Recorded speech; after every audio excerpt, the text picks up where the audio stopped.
Hi, everyone. Welcome to the webinar today. Thank everyone for joining. My name is Matt Hoffman. I'm a partner here at M13, and I'm the head of talent.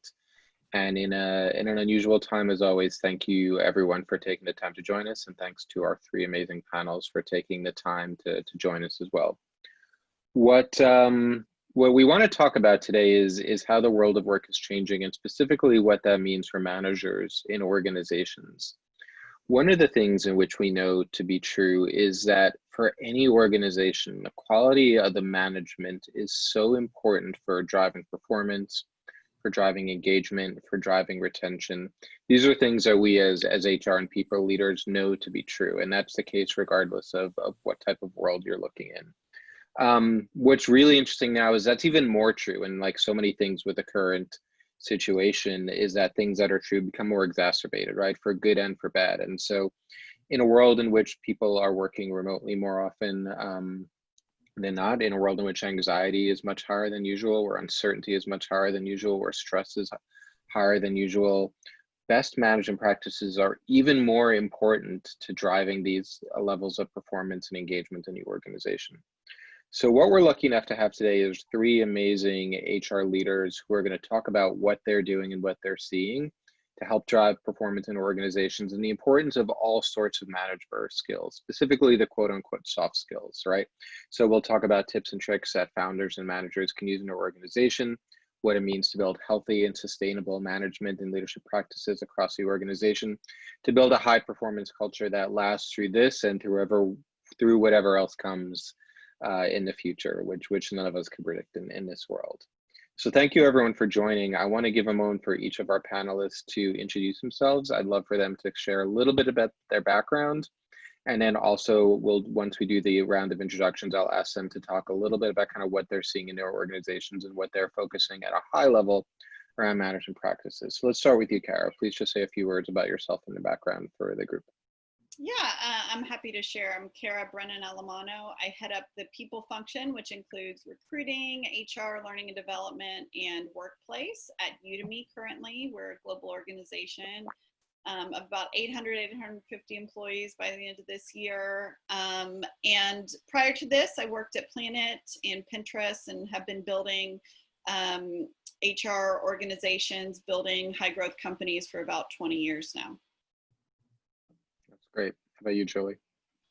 My name is Jolie Lobel. I'm the head of people operations at Daily Harvest. We are a direct-to-consumer frozen food provider and serving fruits and vegetables to keep everybody hustling. Prior to joining Daily Harvest, where I'm the head of human resources, I was with Blue Apron and helped them to sort of build up their organization through hyper growth and just really scaling the function in and of itself, and have about 22 years of experience in HR overall. So excited to be here today to talk to you guys. Thanks. Himanshu, you want to share your background? Sure. Hi, everyone. I'm really excited to be here. I am head of people, so all aspects of people, culture, human resources at a digital pharmacy called Capsule. I've been there for about 8 months now.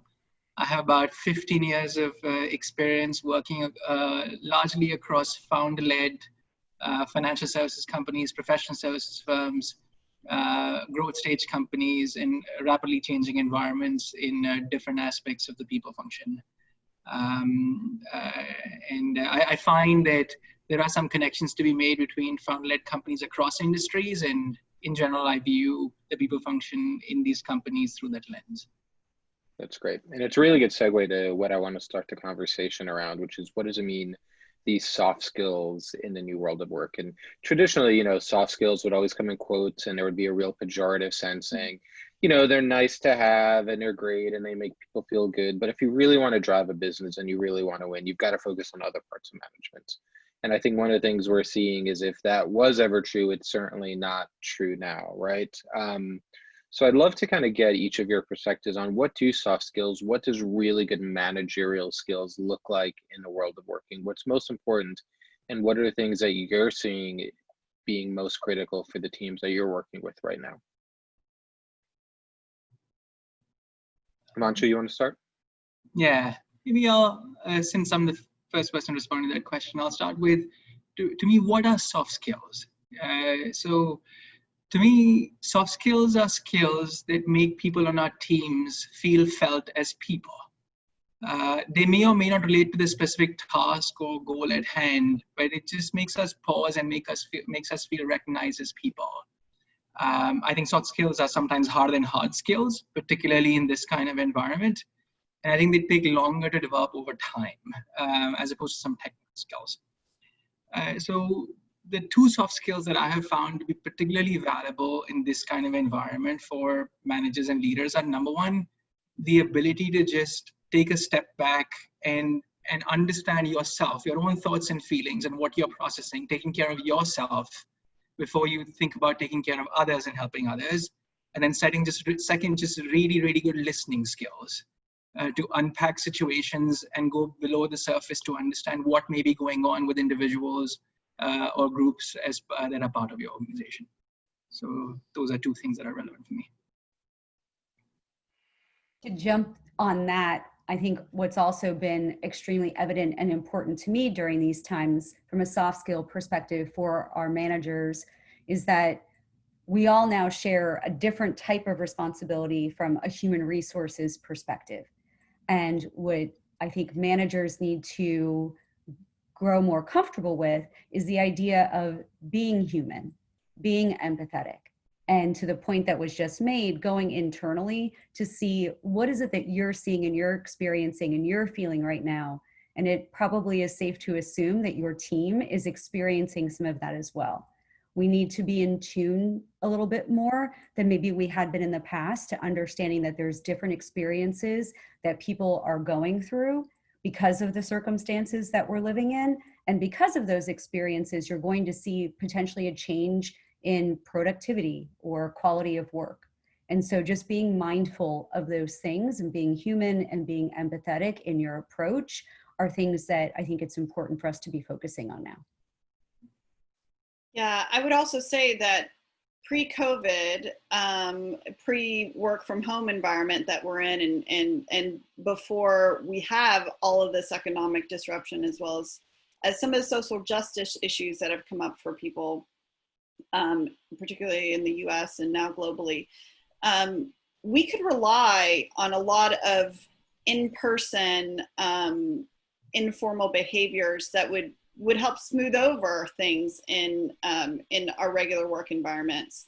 And as Matt said, we could rely on some of those easier skills, which tend to be more technical, and those hard skills that were easily measurable, again, when we are in person, because we have the hallway meet and greet. We have a lot of nonverbal cues that give us lots of information about how people are feeling, how people are performing, where the energy is in the organization.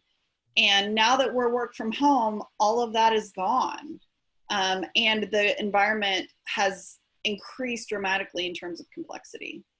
So what I'm finding now is the true differentiator for companies in terms of their ability to be successful in this environment has really been these behaviors that are initially subtle, but if we can accelerate them and we can amplify them while we're at home, like listening, like empathy, our ability to communicate and collaborate effectively, these are things that are making the difference for orgs that are thriving in this type of environment and orgs that are not. These are the components that we've all understood on the people side of business as critical, mission critical to a level of resilience within an organization, an ability to have empathy, to listen, to collaborate is a way to build relationships. And we know that foundationally having strong relationships within an org creates a lot of informal connection and a lot of that systemic strengths that happens within an organizational structure. What's interesting now is where we have to, again, amplify these skills as leaders. We have to make sure that we are displaying these skills and that we're calling them out. And for companies to build programming around increasing these soft skills capabilities and being real about the fact that these were easier before when we were in person. We had a lot of indicators on what was working and what wasn't. They're harder when we're in a Zoom world, when we're in a remote first world where chat is how we engage. So we have to be extremely thoughtful as leaders in bringing some of those informal processes, those informal ways of working together into the formal realm so that our employees can be successful. And the only way we do that is by through thoughtful initiatives and by being thoughtful leaders in terms of displaying these capabilities. I think that that's exactly right. When you take that context in, Himanshu or Jolie, what are some of the things that you're being asked for your teams with help with, whether it's actually first-time managers saying, I need to do all the things that Kara was talking about, help me get better at this, or from frontline employees, individual contributors who are like, I need to get this from my manager. How can we help them get better at that? What are some of the specific type of skills and approaches that are really helpful or that people are looking to cultivate and develop in this environment? I think right now, one of the biggest things that is coming across my desk is about maintaining the right levels of communication. How, without being in person, can we make sure that we're communicating effectively, that we're communicating often, and are we ensuring that we're giving people space to, grab somebody quick where you would normally grab them when they're walking down the hallway? What is going to be our practice for nudging someone to say, hey, I need 2 seconds? And so we're maneuvering through, I think, those things from a day-to-day perspective. Some of the things that our managers have put in place are sort of like bookending huddles to start the day together as a team and talk about what's on the forefront, what's ahead of us, who's focusing on what, and also mixing that in with a little bit of just like a check-in to say, how does everybody feel today? What's going on? Maybe let's socialize for a few seconds and go into the day. And then the same thing in the afternoon. And it's definitely a delicate balance because you have to think about Zoom fatigue, which is now a real thing, and also just burnout, because there isn't that transition of leaving work, having your commute, and separating your day between work and home. Now everything is done in one place. And so what I'm talking a lot to my managers about is to making sure that you're really understanding whether or not certain meetings that maybe we did back in April are still relevant now. Is there a little bit of fatigue? Should we be switching to conference calls and actually using a telephone instead of doing Zoom? And just knowing when to recognize those cues from your team. So I think that communication is the piece that we're talking a lot about right now. And those are some of the tips that we've started to do where I think people feel like they're involved, they're getting the information, they can reach out. And this is now about striking the balance as we go forward. Yeah. How about you, Himanshu? Are there other things that you can help managers index on when it comes to effective communication right now? So in addition to what Jolie mentioned, a few other things we're doing. So our weekly all hands has become even more important as a company. We're quite transparent about our progress, our goals, and so on. We've become even more transparent about our progress every week, and we encourage people to ask as many questions as they have. So that's one thing that we do. And then managers often follow up from the weekly all hands in small groups to further kind of reiterate some things and encourage dialogue. Second, we encourage managers to have the mindset to anticipate their teammates' needs. So whether it's time off, any support resources, encouraging follow-ups with HR business partners, even small things like tech equipment that people might need, from a monitor to certain other software, like what would just enable people to do their best work if managers anticipate their needs. A third thing we've done is there's research to show that lack of goal clarity leads to potentially people burning out. So we launched a very lightweight survey across the company to ask people whether they had clarity on their goals for the month. And simple follow-ups to ensure people have clarity and alignment on goals and things they're working on further kind of addresses any anxiety they have about changes going on in the world at the moment. So those are some things we've done. That's great. One of the things that we know is really helpful in an environment of more ambiguity and less clarity is around giving feedback, right? And giving feedback is a really hard thing to do that definitely falls under kind of this soft skills, but we actually know that goal setting and feedback is still the number one way to drive performance regardless of environment. Kara, what are some of the things that you're doing at Udemy around helping managers get better at giving feedback, especially in a new way of working? Yeah, I think, well, first of all, at Udemy, we are an online learning platform. So we internally really focus on creating a culture of learning. We select for that, we hire for that, and we promote around those who are engaged in a strong sense of their commitment to learning. So we had created last year a manager training learning path on our platform at Udemy, and we rolled it out, and we didn't make it mandatory, but it had all the good stuff about really becoming that manager as coach. And so this year, as part of COVID and how we were organizing around it internally, we realized that this time is going to show you who your really good managers and coaches are, and then who are folks that are struggling in this environment. And a big part of this is that it is being a manager as coach is looking at someone holistically, right? Looking at the personal and the professional. And if we've learned anything from work from home, it's that these two worlds are colliding, and you're having to do a much better job of managing that whole person. So we have now required all of our managers to complete this learning path. And then we also created a template that we call the work from home canvas. And I think I can share it here just to give people an idea of what this looks like. For our managers that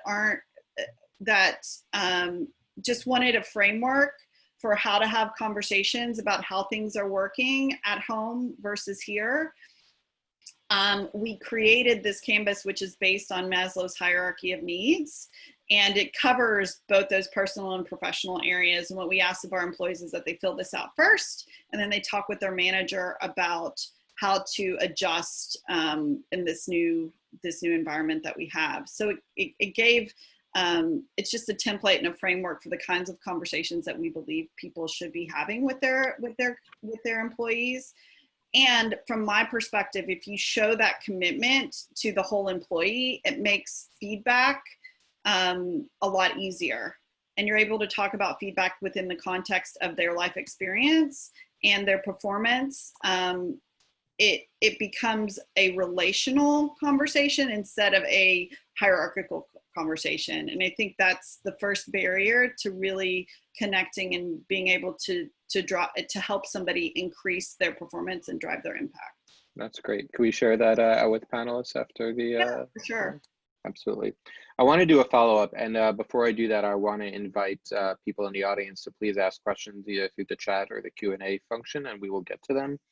But you know, Kara, you mentioned about kind of this is a real kind of crystallizing moment for who our best managers are, right? So when you think about like what it means to be a good manager, what does that mean for you, especially now? And I'm actually curious to get Jolie and Himanshu's perspective too, but I'll start with you since you raised it. What does it mean to be a good manager? What are things that you look for as an HR leader and an executive?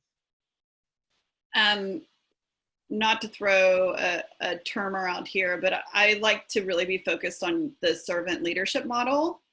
And to be a really good manager is to start with where people are and understand holistically what are their strengths, what are their challenge areas.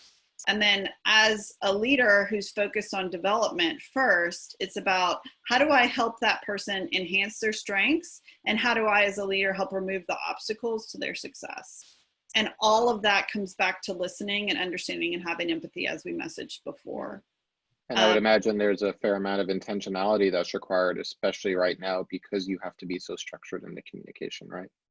Yeah, and that's what I'm trying to really double down with my team, is that like, this is hard because we're asking people to do things very differently. And it's not just like, oh, we used to do this in the office, so do the same thing, but over Zoom. It's actually, we have to do it differently. We have to be way more intentional, and we have to formalize these conversations and these things that normally would just happen informally. How about you, Jolie? What does being a good manager look like for you and the team? I think it's someone who can truly demonstrate the ability to be there for their team. Pretty much similar to what Kara was alluding to, that in servant leadership, making sure that you're asking your team, what else can I do for you? What else do you need from me? Not skipping those one-on-one meetings that you have scheduled every week because something at the executive level might kind of mess up a calendar.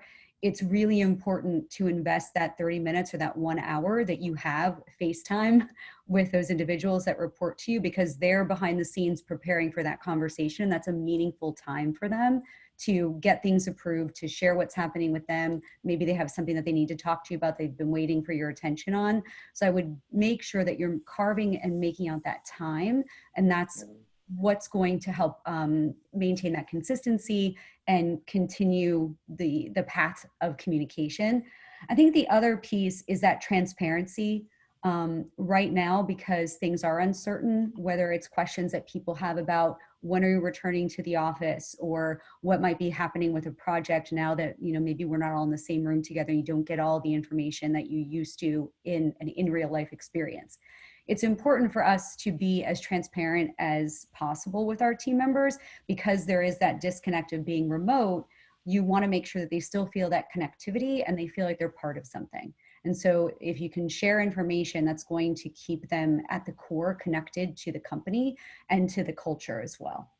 Yeah, you mentioned a really interesting one that kind of resonates with me, and something that we try to do and certainly try to help our portfolio companies do around kind of calendar management, right? And that seems like a very basic non-manager thing, but it's actually really important for a couple of reasons. One, you know, not everyone is in the same place from 9 to 5 in the same time. People have family obligations and care issues that they wouldn't normally have under certain circumstances, right? So being extra careful around managing your calendar well and respecting other people's calendars around those one-on-ones are really important. It also creates a fair amount of anxiety when things are constantly being moving around. So we talked about how do we remove anxiety in a world that's literally just filled nonstop with anxiety. And one of the ways is to create more certainty, and just keeping to a schedule, as silly as that seems, creates a sense of repetitiveness, stability, and certainty that managers can do. And we all know why one-on-ones are so important, but that calendar management aspect is super important as well. So I really appreciate you bringing that up. Manchu, anything you've added? Underestimate it. You just can't underestimate it. That's right. So a framework I often use for differentiating great managers from good managers is that, you know, good managers manage themselves, manage others, and manage their network. So when I say manage themselves, they know what are their strengths, what are their gaps. They realize how they see the world is different from how people on their teams may see the world. They can act quickly when needed to create certainty. They can also resist acting under pressure when there are no easy answers, and they can just reflect and listen. So that's the managing self part. The managing others part, some of you already spoken about that as part of the panel. But in essence, that boils down to clear goals, options, feedback, communication.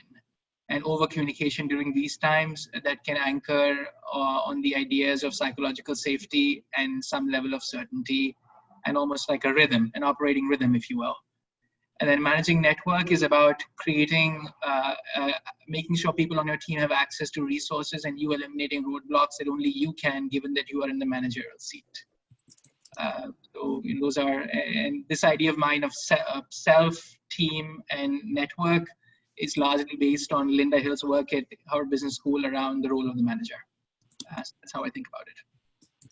Great. We'll send out that resource as well, because that's a good one.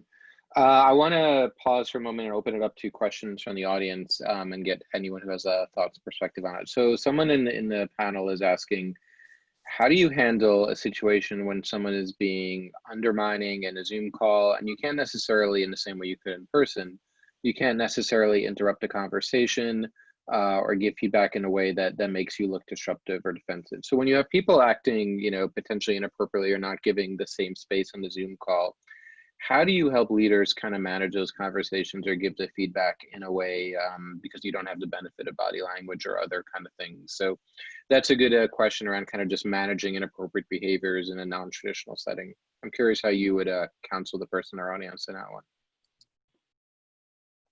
Well, in the sense that I think the effective feedback guidelines still apply in this scenario. And what I would say is you give positive feedback publicly, you give constructive feedback privately. So in this scenario, I think to do your best to manage the behavior in the moment, and then take an opportunity outside of that that space to reflect with the employee on that behavior, and whether they were getting what they wanted out of that situation, and maybe they weren't aware of the actual impact that that behavior was providing, and help work with them to coach them to a new type of behavior. That's normally how I would handle it, and how we've coached our managers to do it in these types of environments as well. One tip I would say for that public facing feedback, when maybe you have to interject in a conversation in front of others, is to give yourself a few talking points that are like your go-to nuggets, so that you don't really even have to think about it, you know, and what would be an example of one of them? Oh shoot, now you put me on the spot. I need my nugget. You know, I think that it's important to understand your role, right? So you don't want to appear frustrated. You don't want to appear upset. It's that positive facing. So it's a matter of having a line to say, you know, my experience has been, if it's like a frustrating conversation where the conversation might get a little bit too heated and you have to interrupt, just jump in and say, okay, I think we're getting off track. Why don't we take this offline? I think is a common one that we've all said before. And then kind of figure out a way to table it just by saying that, like, you know, we're getting off track. Let's take this offline. When you get into the private conversation, then that's when you can give that more constructive feedback to any individuals that were involved. But it does put a manager on the spot when it's in the moment. You're not sure, do I say something or do I sit quiet? I would err on the side of speaking up so that the team knows that you've also sort of identified the same problem that might have come up during that meeting. And again, just jot down a couple of little nuggets for you to say when those things happen, so you don't have to sort of spin your wheels thinking, what are the right words that are going to come out of my mouth so that I can end this and keep the conversation moving or end the call. Yeah, and that's a good kind of analogy to the earlier conversation around intentionality around conversations, right? Because you're not going to be able to pull them aside in the hallway outside the conference room after the meeting, right? And so as a manager, you have an option to, you know, say, can I talk to you afterwards and give you some feedback? That can be incredibly anxiety provoking, right? So, you know, people, all sorts of things can be like, you're like, well, I'm getting fired now. Here it comes, right? Around. So giving that context around creating the space to have regular feedback, to have the space to do that, and then saying, can we talk for 5 minutes, and giving the context about what you're going to talk about so that people are not kind of spinning these narratives in their head during this time. Those are all things that are helpful around kind of creating that cycle of open and agile feedback. One of the things we'd also talked about in our conversation on communication and feedback is around active listening, right? And Himanshu, you kind of mentioned this earlier. It's not just about making sure that the people on your team are hearing what you have to say, but meeting them where they are and really trying to kind of look for those unspoken or subtle cues around here's what they actually need, right? So I'm curious, like, how you do that, or how you have managers doing that, and others kind of please feel free to fit in. But again, there's so much absence of these cues that we do have to be more predictive. What are things that managers can do to be more active listeners, to really understand what's going on in the internal working lives of our teams? So I'll start. So, and my suggestions are quite tactical. I think that sometimes that's really powerful to be just really tactical about things. Number one, in one-on-ones or even small group conversations, I suggest managers try really hard to limit distractions. So not be looking at other screens, not be looking at other stuff and so on. Just really focus and be present. I think it's quite hard to do, but quite important to do. Number two, certain words and phrases can make a big difference. So number one, I'd often say, you know, how are you doing? And often follow up with the second how are you doing a minute later to try and unpack and go beneath the surface. Sometimes I'd even say it a third time till the person on my teammate might get. How are you doing, really? Right? Like, really? Yeah. So, but I obviously don't want to make them uncomfortable, but it may not be literally 3 times, but I'll try and address it different ways. So that would be number 2. Number 3, I'd ask open-ended questions. Say something like, tell me more, or unpack that for me, or sometimes just be a little silent and let the space fill itself through the other person's comments. I'll nod a lot. I suggest that to other managers on different teams. So those are just tactical ways in which I come across as being present, or managers come across as being present and listening. And oftentimes, I'll take 1 or 2 things that are really relevant in what they've said, where I felt a certain emotion in the voice, or I felt a certain passion or energy. And I'll try and follow up within 24 to 48 hours to see what I could do to address something that may be on their mind. And sometimes I can't do anything, but I'll acknowledge that I will come back. So it creates a sense of rhythm, a sense of me being present, a sense of follow-up, and hopefully strengthens the relationship between manager and person on their team. I think something important to remember during active listening is to not be fearful that you have to commit to anything. Your role in that type of conversation is to listen, is to just receive the information, to process it. So don't fear that silence that fills the room. If that person's, opening up, let that sort of breathe for a minute and allow them that space to talk, and don't feel pressure to commit to anything. It's about just being there to absorb the information, to hear that person out, and then take that information away and follow up with whatever can be actioned. In terms of knowing what's going on with the broader team, I think also recognizing that the reality of Zoom forces us many times into way more of a one-on-one or a one-to-a-few connection from a relationship standpoint. Even if you're in a meeting like this with 45 people, my experience is with the rest of the panelists here, and the people who are watching us are experiencing just the panelists in a different kind of way than if we were sitting in the same room and had a sense of the energy of the space, or at least literally a physical connection to the rest of the folks. So I've also tried to be thoughtful about how I'm sharing information about my connections with other people. And asking other people, who have they connected with this week? What are they hearing about the org? What are they seeing within their team? Again, a lot of these things in a work environment where we were more connected, or where we felt we didn't have as many external pressures around the anxiety related to health and finance and the social environment that we have externally. I think making sure, again, that we're extremely intentional about calling out those connections, and then encouraging folks on our teams to report out the connections that they're having with other people reinforces that sense of community and organization.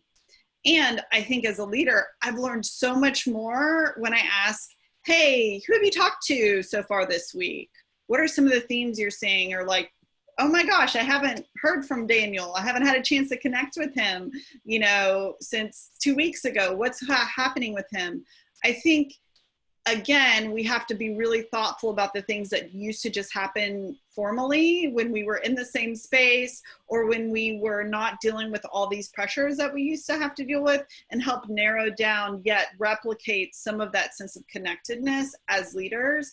And I think that the best CEOs, the best founders do this naturally, and many intentionally. I had a friend that worked at Facebook, and he was talking about the early days of Sheryl Sandberg, and he worked directly for her. And he said one of the things she was really good at is she had some really clear stories about her connection to different employees that would sort of display how she was approaching an area of the business, whether it be product or customer or something.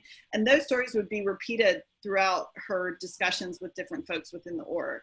So that by the end of, a period of time, everybody in the org had heard the stories, and it was like they were watching the same Friends episode on a Thursday night that people could talk about and learn and hear. And I think we see that again from some of our best political leaders as well as others, is they're curating their conversations that they're having, and they're learning and telling the story of the organization that's also reinforcing a lot of those connections that a lot of us have. And I know that especially if you're at a small company, it doesn't feel like, it's like, why am I doing this? But I think it's just as important, no matter what scale you are, to help people resonate with those shared experiences.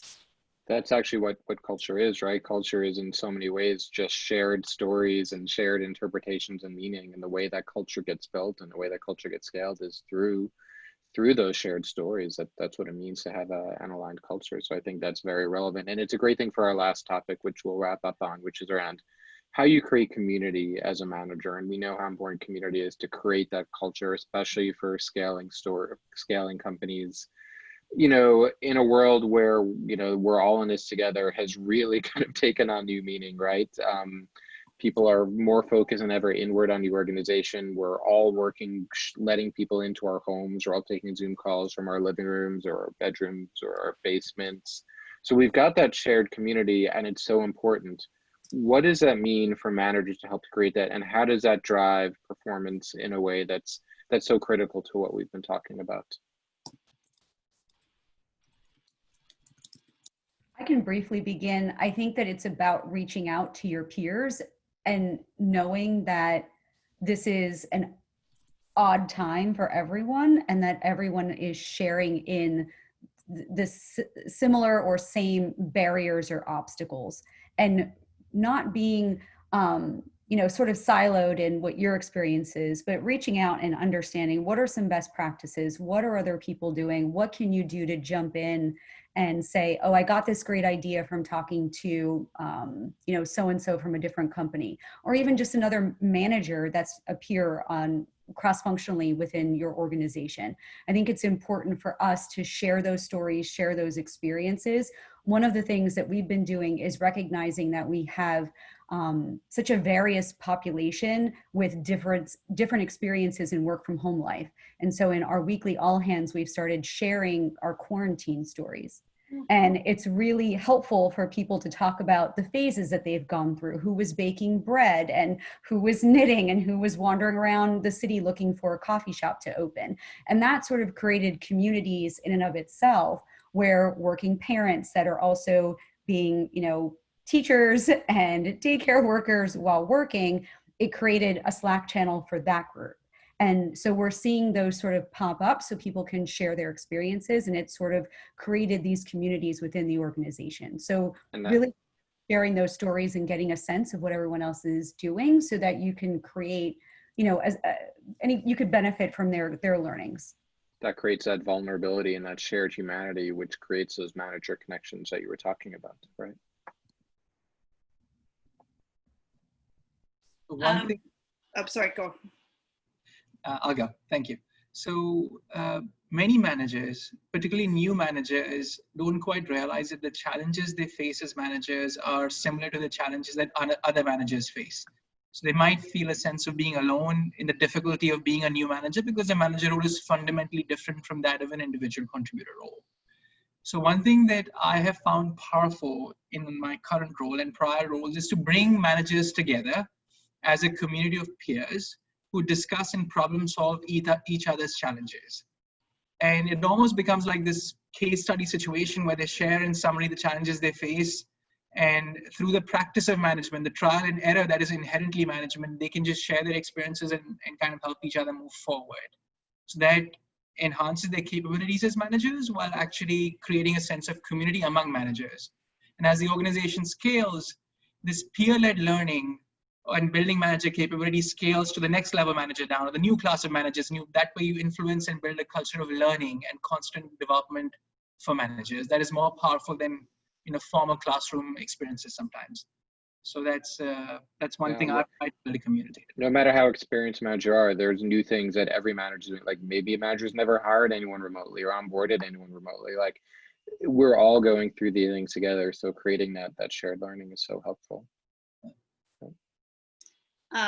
Yeah, I just wanted to share. I think that fun is something that's really important in building community and giving people an excuse to do something a little bit different during the workday. And you know, there are a million different ideas for how to do that in a remote environment now that we've been here. But I think humor, you know, in moments of looking sort of at the absurdity of kind of where we are and what we're doing right now. I mean, there are plenty of things to just kind of roll your eyes at, but I think it's okay as a leader too, to show humility and to show angst and to, you know, share the joke and things like that, and let people know that like we are really human in all of this, and that is what connects us.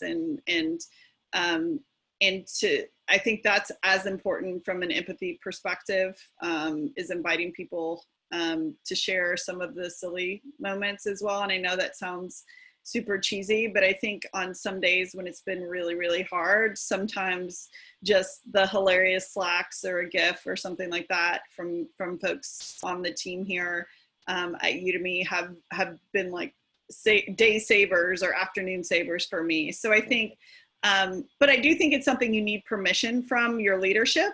So I think to have leaders that are cracking jokes or sharing some fun things and showing a level of humility is really important. That's great. As we wrap it up, I just want to kind of close out. If there's one thing that you would advise either early stage founders or managers in the audience today to do that will help kind of drive their organization forward from important sector, either one thing to start doing or to stop doing, what would that be for each of you?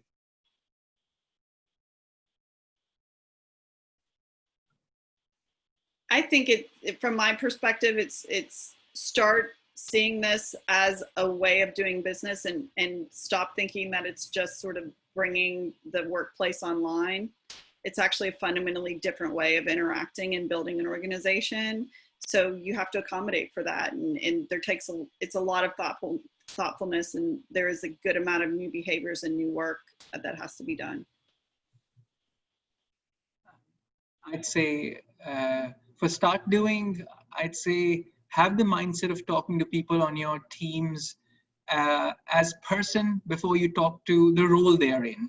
Simply that mindset of thinking of them as people before you think of them in their role can sometimes build a very nice connection between you and people on your teams, and ultimately will lead to more discretionary effort from them. Yeah, so build that human connection. Yeah, and for stop doing, I'd say stop expecting that you should have answers to every single problem that comes your way. I think you should have a perspective and you should be thoughtful, but that doesn't mean you're going to have answers all the time. I would say to start doing, think about how, from a future perspective, you can become competitive in a work environment that may end up being mostly virtual. You know, remote work is probably going to get quite a boost in the future. And if this isn't something that you're used to, start planning for how to become competitive in that space in order to attract talent. And I think from a stop perspective, I think it would be, you know, to stop worrying about, you know, sort of like how you show up and just be who you are. If your kids are running around in the background behind you, let that happen. Don't try to control those situations, because people want to see what's going on in your experience through this, because they're dealing with stuff as well. So that humanity definitely helps. So show that. That sounds like a really great place to leave things. As always, the quality of these webinars are entirely dependent on our guests and our panelists. So we were very lucky to have three amazingly smart and talented humans. So thank you, Himanshu, Jolie, and Kara. For those in the audience, we will be sending this out. We'll be sending out a follow-up article with some of the links that Himanshu and Kara and everyone shared. So please look for that. Thanks to everyone for taking the time. As always, be well, stay safe, and see you soon on the next one. Take care, everybody. Bye-bye.